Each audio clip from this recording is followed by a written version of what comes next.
Hello, this is Gradye Parsons, Stated Clerk of the General Assembly of the Presbyterian Church, USA. And this is another video in the continuing series of Where Are We Going as a Church? In our last episode, we had an interview with Brian McLaren about the future of the church and hopes for the church and dreams for the church. And part of those questions that Brian is asking us to look at is, what are the purpose of our congregations? What are the purpose of why are we there? What attracts people to individual congregations, and what behaviors or can we learn as we begin to think about our churches in the future? The Pew Forum asked this question too, and what they found out is really interesting. The number one reason that people that are not part of a church join a church is either the style of worship or the religious services. In other words, that's sort of their entryway, is what is the worship like? What's the choir like? What are the sermons like? What kind of worship? Is it inclusive worship, or is it, a familiar worship from old? It doesn't necessarily mean it's contemporary. We're sort of past the contemporary worship phase. We're into people looking for worship that has deep meaning. So that's one of the first phases. The second part that sort of reinforces this is that people feel called by God. They feel they're called in their own personal spiritual quest to be part of that particular church, that particular worshiping community. The two third place reasons are they either like the minister or they were asked to join the church by someone in the church. Now, in the 80s and 90s, if you ask people why people join a church, the answer would have been, according to most research, because someone in the church asked them. But now we're beginning to see a trend where that's not the primary reason, but reasons that people's own spiritual journey and quest is what's calling them to be.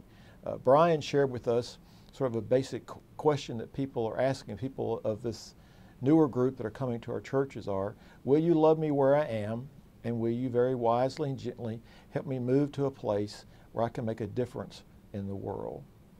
And part of that is also this trend that Gil Rendell, another church consultant, talks about, that people are not looking to join churches because of relationships. They're not looking for someone else to relate to, another community to be part of. They're part of all kinds of communities, either virtually, through the web, or through their own work and home relationships. But they're looking for a group that really has a purpose and a place to help them find their purpose in the world, help them, in fact, change the world that they're a part of.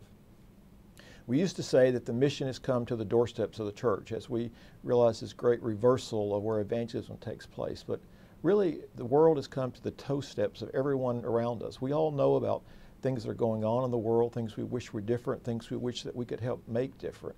And this is part of what's motivating people as they look for a worshiping community. What is the church about? What is the purpose of that church? Is it there just to enforce the relationships of a community, which are important? It's important that we love each other in the church. But is the real purpose of that loving to do something to change our neighborhood, our community, and our world? These are the reasons that people who are out there studying congregations are saying are the things that really are making a difference for people when they decide to choose to be part of a church. What is the purpose of that church? So the question for us is not how are we attracting members, but really how are we creating disciples who want to be disciples of God, disciples of Christ, and go out and affect the world that God has given us to affect. So I hope that you'll think about this, look at your own congregation, look at your own ministry, and see what is your ministry about? What is the purpose of your ministry? How would you describe that purpose to someone if you were asked?